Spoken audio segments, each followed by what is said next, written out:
Mga kabarangay Tarisi, yan, kasama ko ang ating sikat na vlogger Dongski.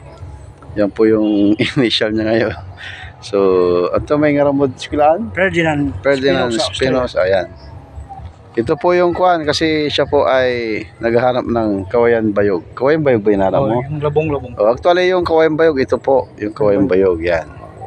So, bihira na ito, kawayan bayog, dito sa atin. Maganda to na kawayan eh. Anong gagawin mo sa kawayan bayog? Gagawa ko ng kubo. Ayan. So sabi ko may kawayan bayog kami, nag-iisang ano lang to, isang pulok.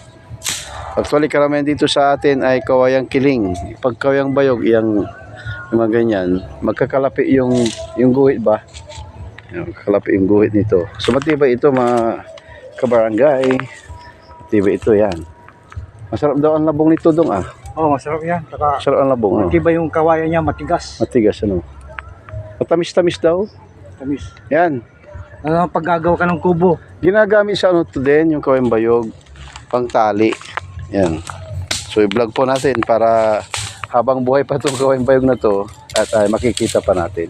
So naglilinis si Dongski. Yan, naglilinis siya. Maganda to, idol. Pag malinis, taniman natin papaya. Papaya dito.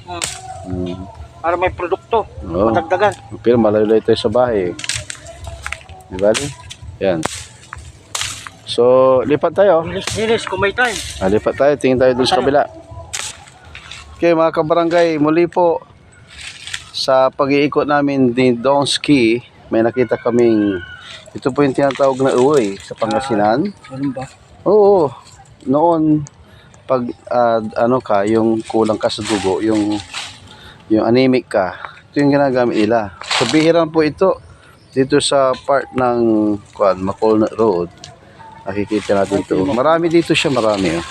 Ito yung anahaw. Anahaw. Pag gumagawa kami ng kubo-kubo nun, anahaw. Kompleto dito. Pati anahaw kompleto. Kaya ito yung kaganda ng dito sa part ng probinsya. Ay, kamala. So kami ay adventurer. Yan, nagano kami ng masukil. Pwedeng especially yung labong nga. Malabang ahas dito.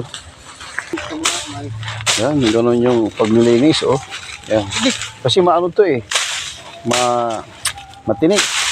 Kaya ingat po tayo sa paglilinis. Dapat yung itak mo ay matalim. Tapos, ikaw wala kang dapat naka-sweater ka.